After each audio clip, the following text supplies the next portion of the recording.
वर्धमान महावीर खुला विश्वविद्यालय के ई आचार्य लर्निंग प्लेटफॉर्म पे आप सभी का स्वागत है। मैं डॉक्टर कीर्ति सिंह आज आपके सामने सैम्पलिंग टेक्निक्स के ऊपर चर्चा करने जा रही हूँ। जो आज हमारा टॉपिक रहेगा वो होगा सिस्टमैटिक रैंडम सैम्पलिंग। इसके लिए जो आज हमारे एक्सपर्ट आए हैं वो हैं डॉक्टर आर सिंह, जो स्कूल ऑफ एजुकेशन के डायरेक्टर भी हैं और डिपार्टमेंट में एसोसिएट प्रोफेसर भी हैं।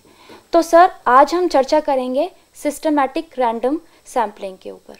सर बहुत बहुत धन्यवाद कीर्ति मैडम। जैसा कि हम सभी को पता है कि जो सैम्पलिंग टेक्निक है, सैम्पलिंग टेक्निक को हम बेसिकली 2 पार्ट में डिवाइड करते हैं, जो एक रैंडम सैम्पलिंग और दूसरा नॉन रैंडम सैम्पलिंग। जो रैंडम सैम्पलिंग है, रैंडम सैम्पलिंग के भी बहुत सारे टाइप्स हैं। उसमें से एक टाइप जो है वो सिस्टमेटिक रैंडम सैम्पलिंग है। यदि हम रैंडम सैम्पलिंग को भी यदि देखें तो 2 तरीके से हम उसको डिवाइड करते हैं, रेस्ट्रिक्टेड रैंडम सैम्पलिंग और एक unrestricted random sampling. Unrestricted random sampling को हम सिंपल रैंडम सैम्पलिंग करेंगे, जिसका हम जिक्र दूसरे पार्ट में करेंगे। लेकिन जो रेस्ट्रिक्टेड रैंडम सैम्पलिंग होता है वो थोड़ा सफिस्टिकेटेड रैंडम सैम्पलिंग होता है, जिसका एक जो पार्ट है, एक जो टाइप है वो टाइप है सिस्टमेटिक रैंडम सैम्पलिंग का। सिस्टमेटिक जो रैंडम सैम्पलिंग है, सिस्टमेटिक रैंडम सैम्पलिंग को समझने से पहले जो एक शब्द है रैंडम, उसको समझना बहुत ज़रूरी है। रैंडम का मतलब होता है कि किसी भी सैम्पलिंग यूनिट को सिलेक्शन का या रिजेक्शन का उसको इक्वल चांस मिलना चाहिए। इक्वल चांस का मतलब होता है कि कोई भी बायसनेस नहीं होना चाहिए। हम किसी भी सैम्पलिंग यूनिट को इस आधार पे हम सेलेक्ट ना करें कि ये हमारा मन हो रहा है, यानी कि हमारी प्रेजुडिस है। यानी कि प्रेजुडिस बिल्कुल नहीं होना चाहिए, पूर्वाग्रह बिल्कुल नहीं होना चाहिए। Each and every sampling unit को सिलेक्शन का इक्वल चांस मिलना चाहिए। इसको हम रैंडमनेस से जोड़ते हैं, और जहाँ रैंडमनेस की बात हो जाती है वहाँ एरर की गुंजाइश बहुत ही कम होती है। इसीलिए जब भी हम क्वांटिटेटिव स्टडी करते हैं तो क्वांटिटेटिव स्टडी में हम एक रैंडम सैम्पलिंग को एडवोकेट करते हैं कि ये होना ही चाहिए। तो रैंडम सैम्पलिंग का एक टाइप मैंने बताया कि सिस्टमेटिक जो रैंडम सैम्पलिंग है वो एक सिग्निफिकेंट टाइप है। जब हम रैंडम सैम्पलिंग को 2 टाइप्स में जब डिवाइड करते हैं, एक रेस्ट्रिक्टेड रैंडम सैम्पलिंग और दूसरा अनरेस्ट्रिक्टेड रैंडम सैम्पलिंग। अनरेस्ट्रिक्टेड जो रैंडम सैम्पलिंग है वो बहुत ही सिंपल टाइप का रैंडम सैम्पलिंग है। जो रेस्ट्रिक्टेड रैंडम सैम्पलिंग है, इसका मतलब ये है कि जो सैम्पलिंग यूनिट को या जिस यूनिट को हमने एक बार सेलेक्ट कर दिया है उसको हम दोबारा सेलेक्शन नहीं करेंगे, यानी कि कहीं ना कहीं रेस्ट्रिक्शंस होती हैं। तो रेस्ट्रिक्टेड रैंडम सैम्पलिंग का एक जो टाइप है वो सिस्टमेटिक रैंडम सैम्पलिंग है। यदि सिस्टमेटिक रैंडम सैम्पलिंग के इस कॉनोटेशन के आधार पे यदि जो हमारे स्टूडेंट बैठे हुए हैं यदि कोई प्रश्न पूछना चाहते हैं तो पूछ सकते हैं कि सिस्टमेटिक रैंडम सैम्पलिंग का बेसिक कॉनोटेशन क्या है। मेरा नाम विजय कुमार है मैडम, और मैं यहाँ शोध विद्यार्थी हूँ, पीएचडी कर रहा हूँ यहाँ से। मेरा यह प्रश्न है सर कि हम किन परिस्थितियों में सिस्टमेटिक रैंडम सैम्पलिंग का प्रयोग करेंगे, एक एग्जाम्पल देकर बताएं सर। देखिए विजय जी, हमारे पास बहुत सारे चैलेंजेस होती हैं जब भी हम सैम्पलिंग करते हैं। तो सैम्पलिंग के समय सबसे बड़ी बात ये होती है कि क्या आपके पास सैम्पलिंग फ्रेम अवेलेबल है या नहीं।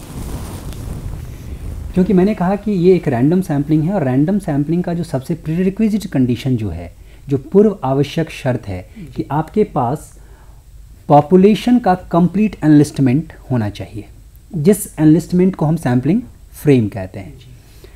यानी कि जब सैम्पलिंग फ्रेम अवेलेबल हो तभी जाकर के आप सिस्टमेटिक रैंडम सैम्पलिंग कर सकते हैं।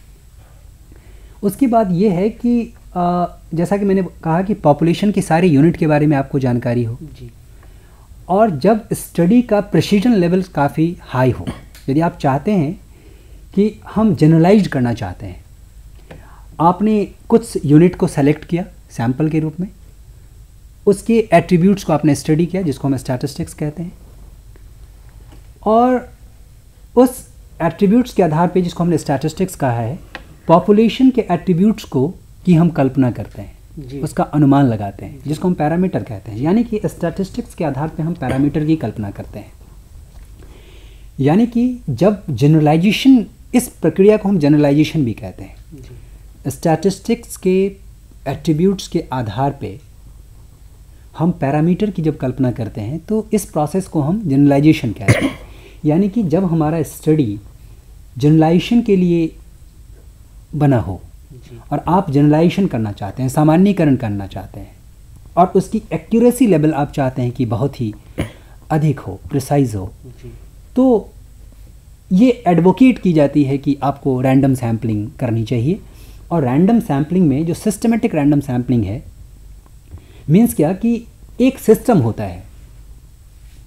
सिस्टम क्या होता है कि जैसे सपोज कि 250 का पॉपुलेशन है, मानते हैं, एक हाइपोथेटिकल एग्जांपल लेते हैं, और आपको सपोज कि 50 लोगों को चुनना है, तो आपके सामने एक गंभीर समस्या होती है कि हम किन 50 यूनिट्स को हम चूज़ करें। ऐसा तो नहीं होगा कि 1 से लेकर के 50 तक का जो नंबर है उसको आप सेलेक्ट कर लेंगे। इसका मतलब है कि 51 से लेकर के जो 250 तक के जो लोग होंगे उनको आपने डिबार कर दिया है। इसका मतलब कहीं ना कहीं आप बायसनेस के शिकार हैं। इसमें फिर इसका मतलब है कि रैंडमनेस नहीं है। तो कहीं ना कहीं एक सिस्टम को फॉलो करना पड़ता है। तो रैंडम जो नंबर्स के आधार पे, या रैंडम एक टेबल होता है जिसमें नंबर्स दिए रहते हैं। सपोज कि हमें 50 लोगों को चुनना है। 50 लोगों का चुनना है कि मतलब इसमें कितने डिजिट हैं आप बताएं? 2 डिजिट हैं, 5 और 0। तो रैंडम नंबर के किसी 2 डिजिट के नंबर को हम ले लेंगे। सपोज हमने ऐसे सेलेक्ट किया कि सपोज 15, हमने रैंडमली सेलेक्ट कर लिया 15, कोई भी 15 को हमने क्या किया कि हमने पहला यूनिट मान लिया कि हम इस 15 को, हम जो जिसका नंबर 15 है सैम्पलिंग फ्रेम में, उस 15 को हमने चूज़ कर लिया। अब उसके बाद अगला नंबर क्या होगा? हमने 15 को तो चुन लिया स्टार्टिंग पॉइंट के रूप में, लेकिन अब वो कौन सा सैम्पलिंग यूनिट होगा जिसको हम चूज करेंगे? तो इसका सिंपल सा फॉर्मूला है कि एक कैपिटल एन का मतलब है कि टोटल पॉपुलेशन कितना है, और एक स्मॉल एन मीन्स क्या कि आपको कितने सैम्पलिंग यूनिट को सेलेक्ट करना है। तो capital N upon small n means क्या कि 250 अपॉन 50 कितना हो गया? 5 मीन्स क्या कि ये जो 5 जो है, 5 को हम k की संज्ञा देते हैं, राइट? यानी कि अब हर एक 5वें यूनिट को हम सेलेक्ट करेंगे। पहला यूनिट हमने किसको सेलेक्ट किया था? 15 को। 15 के बाद जो 5वां यूनिट होगा वो कौन सा होगा?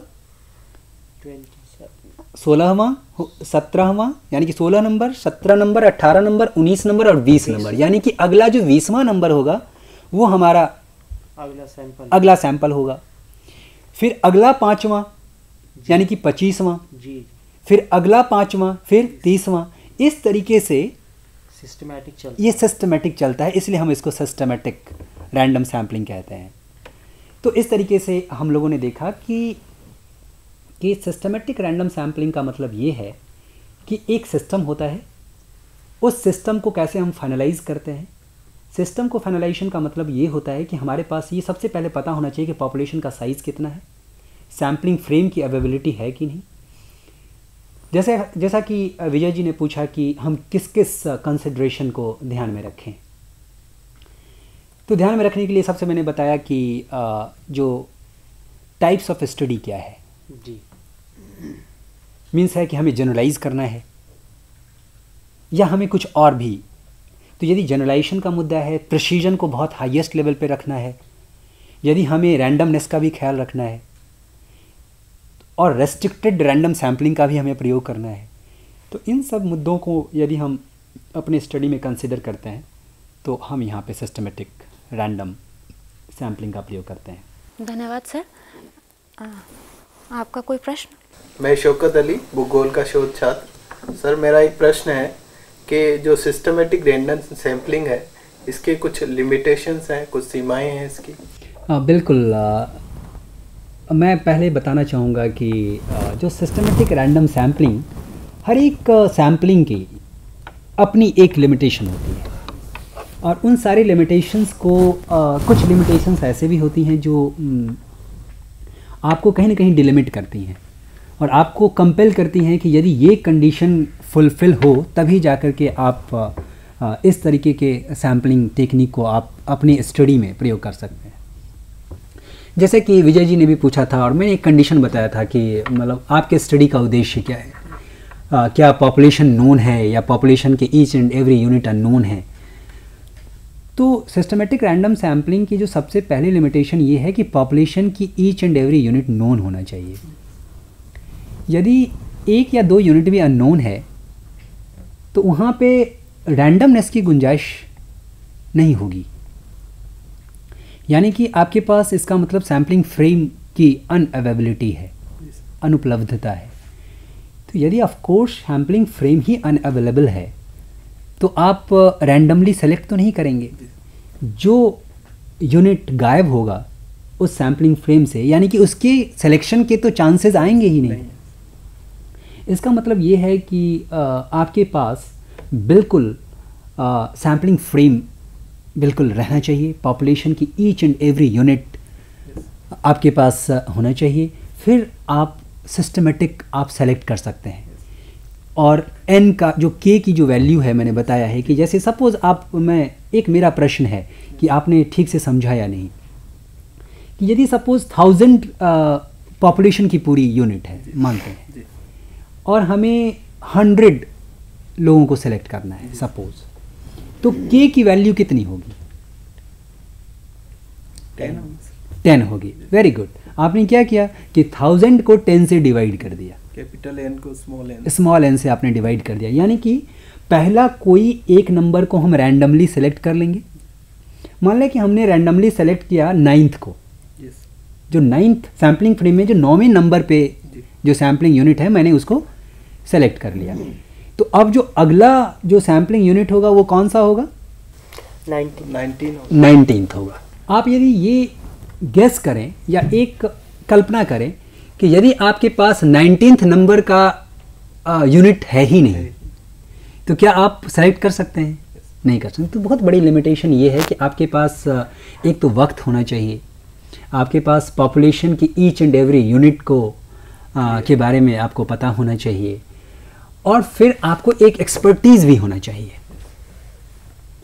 जब तक दक्षता नहीं है और जब तक रैंडम सैम्पलिंग टेक्निक के ईच एंड एवरी टेक्निक्स को आप जब तक नहीं समझ पाएंगे तब तक शायद ये पॉसिबल नहीं है।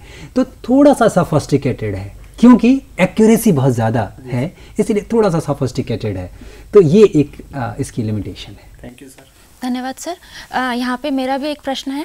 जब हम टेबल से किसी संख्या का चुनाव करते हैं, जैसे आपने बताया capital N divided by small n और उसे हम k की वैल्यू लेते हैं, तो यहाँ पे मैं ये पूछना चाहती हूँ, जो टेबल पे हम पहली डिजिट लेते हैं वो पहली डिजिट हम रैंडम लेते हैं, बिल्कुल उसमें हम हमारे लिए हम उसमें बायस्ड नहीं होते हैं, वो हम कोई से भी पिक करते हैं k की वैल्यू के अकॉर्डिंगली, फिर हम सिस्टमेटिकली उसको फॉलो करते हैं और वो तब तक उस साइकिल को हम कंप्लीट करेंगे जब तक वो डिजायर्ड नंबर हमारा कंप्लीट, सैंपल साइज हमारा कंप्लीट नहीं होता। धन्यवाद सर। ये एक इम्पॉर्टेंट है। अब आपकी क्लैरिटी हो गई होगी। धन्यवाद सर। यदि आपके मन में कोई संशय है या प्रश्न है तो आप पूछ सकते हैं। मैम, मैं वीरेंद्र राजनीतिक विभाग का शोध छात्र हूँ। मेरा एक प्रश्न शोध छात्र होने के नाते ये है कि सिस्टमेटिक सैम्पलिंग में सर ने जैसे बताया कि लिमिट्स होती हैं, उसमें कि ये है कि समय का होना, तो शोध छात्र के लिए तो समय कम ही होता है, तो ये कैसे पॉसिबल है? मैं ये कहना चाहूँगा कि शोध छात्र के पास उतना भी समय कम नहीं होता है कि वो सैंपल सेलेक्ट ही ना कर सके। आपके पास यदि देखा जाए तो काफ़ी समय होता है। बेसिकली शोध में टाइम मैनेजमेंट एक बहुत बड़ा इशू है और जैसे सिस्टमेटिक रैंडम सैम्पलिंग मैंने कहा कि ये थोड़ा टाइम कंज्यूमिंग हो सकता है, लेकिन जब आपके पास पॉपुलेशन की सारी यूनिट आपके पास मौजूद है, यानी कि आपके पास सैम्पलिंग फ्रेम अवेलेबल है, तो सैम्पलिंग फ्रेम जब अवेलेबल है तो उसके सिलेक्शन में बहुत ज़्यादा टेक्निकलिटी नहीं है। मैं ये कहना चाहता हूँ कि राजस्थान में आप CBSE स्कूल पे कोई रिसर्च करना चाहते हैं, जी जी, मान लिया जाए, तो CBSE स्कूल के सारे लिस्ट आपको कहाँ से मिल जाएंगे, उसका सैम्पलिंग फ्रेम आपको कहाँ से हासिल होगा? जी सर, वो तो ज़्यादातर रूरल एरिया में तो है नहीं, हाँ, शहरी एरिया में है, तो लेकिन उसका एक कंसोलिडेटेड लिस्ट आपको कहाँ से मिलेगा? इसके लिए सर हमको डाइट में जाना होगा, जो जिला शिक्षा प्रशिक्षण संस्थान होते हैं, वहाँ से हम जो उनकी लिस्ट ले सकते हैं और उनकी लिस्ट से ही पता कर सकते हैं कि हमारे नगर में या हमारे जिले में कौन कौन से CBSE बोर्ड के स्कूल्स हैं। इसका मतलब ये है कि आप राज्य की कम से कम कोई ऐसी बॉडी होती है जहाँ पे उस पूरे स्कूल का एनलिस्टमेंट होता है, वहाँ जाकर के आप कंप्लीटली उनका लिस्ट ले सकते हैं। और सपोज़ कि यहाँ पे मानते हैं कि 1500 स्कूल्स हैं, मान लिया जाए, एक हाइपोथेटिकल हम एग्जांपल लेते हैं कि 1500 सपोज स्कूल्स हैं, 1500 स्कूल्स का 1 से लेकर के 1500 तक का एक लिस्ट होगा, राइट? अब सिस्टमेटिक रैंडम सैम्पलिंग में आप क्या करेंगे कि पहले यूनिट मान लें कि 5वां यूनिट है और 1500 में से आपको कोई 100 स्कूल सेलेक्ट करने हैं, तो आपका K का वैल्यू कितना होगा? 15 होगा सर। 15 होगा। यदि मैंने पहले यूनिट को 5वां लिया है तो नेक्स्ट यूनिट कौन सा होगा? 20वां होगा। 20वां होगा, राइट? इस तरीके से हम तब तक ये प्रक्रिया जारी रखेंगे जब तक हमारा सैंपल साइज कंप्लीट नहीं हो जाएगा। इसलिए जो ये सैम्पलिंग का जो टेक्निक है सिस्टमेटिक, ये इससे भी ज़्यादा प्रिसाइज रैंडम सैम्पलिंग अवेलेबल है, राइट? मैं शोध छात्र एजुकेशन विभाग में, और मेरा प्रश्न ये है कि सर जैसा अभी आपने बताया कि सिस्टमेटिक सैंपल, इसमें एक्यूरेसी रहती है, लेकिन क्या इससे भी ज़्यादा बेहतर कोई टेक्निक है सैम्पलिंग की कि और हमारे जो परिणाम हैं और अच्छे आ सकें? बहुत बढ़िया, बहुत अच्छा प्रश्न है संजय जी। संजय जी, जब हम स्टडी करते हैं तो स्टडी में हमें बहुत सारे कंसिडरेशंस होते हैं, जैसा कि बताया कि पॉपुलेशन होमोजीनियस है या हेट्रोजीनियस है। जैसे पॉपुलेशन जब होमोजीनियस हो तो एक सैंपल यूनिट भी सफिशिएंट है पूरे पॉपुलेशन की निष्कर्ष निकालने के लिए। जैसे हम ब्लड का एग्जांपल हमेशा लेते हैं, ब्लड का एक ड्रॉप भी पूरे बॉडी के ब्लड की हिस्ट्री कहने के लिए सफिशिएंट है, राइट? तो ब्लड जो है वो किस तरीके के पॉपुलेशन का उदाहरण है? होमोजीनियस या हेट्रोजीनियस? होमोजीनियस होगा। होमोजीनियस है। जैसे जैसे हेट्रोजेनिटी बढ़ती जाती है तो सैंपल साइज छोटे से क्या होता है, बड़ा होना स्टार्ट हो जाता है, राइट? सिस्टमेटिक रैंडम सैम्पलिंग में ज़रूरी नहीं है कि पॉपुलेशन जब हेट्रोजीनियस हो तो हेट्रोजीनियसिटी के आधार पे सारे यूनिट को हमने सेलेक्ट कर लिया, तो ज़रूरी नहीं है कि मान लें कि सपोज कि एक पॉपुलेशन में मेल हैं, फीमेल हैं, एजुकेटेड हैं, अनएजुकेटेड हैं, रूरल हैं, अर्बन हैं, और हमें सबको सेलेक्ट करना है ताकि रिप्रेजेंटेटिव हो, राइट? सिस्टमेटिक रैंडम सैम्पलिंग में ज़रूरी नहीं है कि वो सभी का वेल रिप्रेजेंटेशन हो, तो इससे और ज़्यादा सफिस्टिकेटेड क्या होगा? स्ट्रेटिफाइड रैंडम सैम्पलिंग, जी, राइट?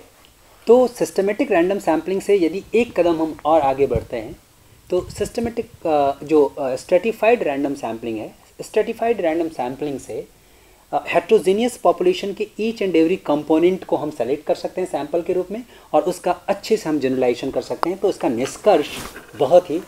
और संजय जी, इसके बारे में हम चर्चा अपने अगले सत्र में करेंगे, स्ट्रेटिफाइड रैंडम सैम्पलिंग के बारे में। मैडम धन्यवाद सर, और आपसे ये जानकर बहुत खुशी हुई, और ये गंभीर परिचर्चा में जो जानकारी मिली उसके धन्यवाद। धन्यवाद सर।